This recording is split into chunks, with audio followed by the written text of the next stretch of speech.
Hello everyone. Let's talk about a little bit of foreshadowing and five examples how you can foreshadow in your writing, in your book, or in your story, or in your manga, or in whatever you are creating today.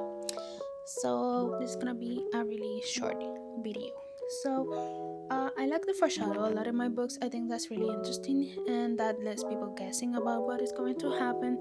And five simple ways that you can foreshadow in your book is I have a notebook I'm reading, so sorry.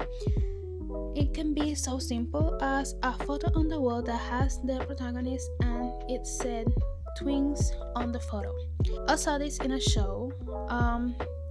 I saw that it was really weird. Every time the character talked about his mother and his family, and in one episode I noticed that in the background there was a photo, and in the photo it said twins, and he was with his mother. Well, what I think is his mother, because we can see clearly that he was in the photo with another similar character as him, and the photo said twins. So this is a way of foreshadowing, really simple way, just with an image on the background or describing an image in your book, or if you're doing a manga or painting, we can see also there's a lot of paintings. You can put something that describes like that, a photo, an image, a trophy, anything that you think will make your readers or the person that is looking at your painting think a little bit more. Another way to foreshadow this is a lot of movies and scenes and series use this one, is a simple storm.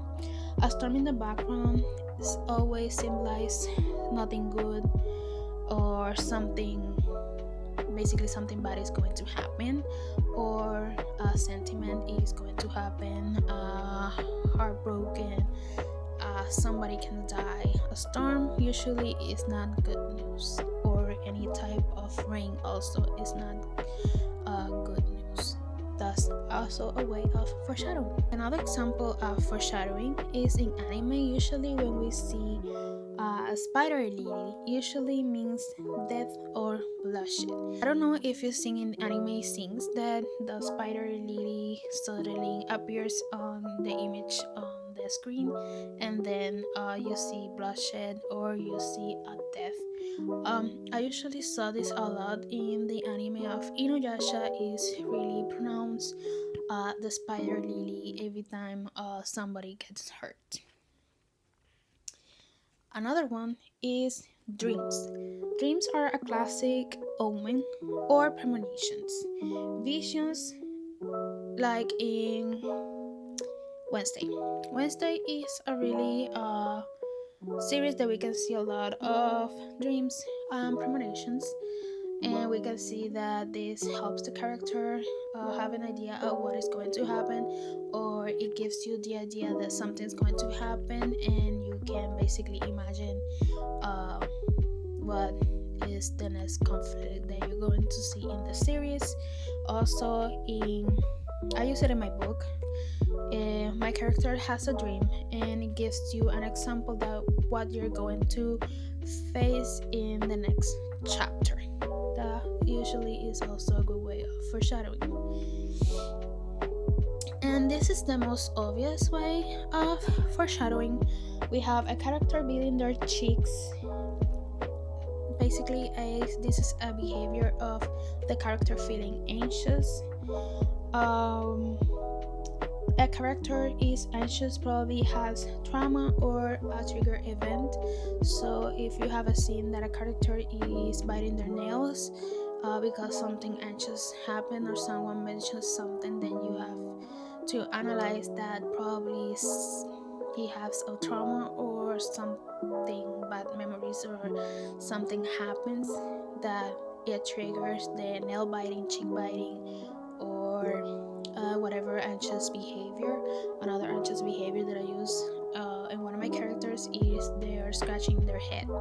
That's also a way of showing that he's basically nervous, and it's foreshadow use that he basically knows that something bad is going to happen, or it can also be that he is also lying.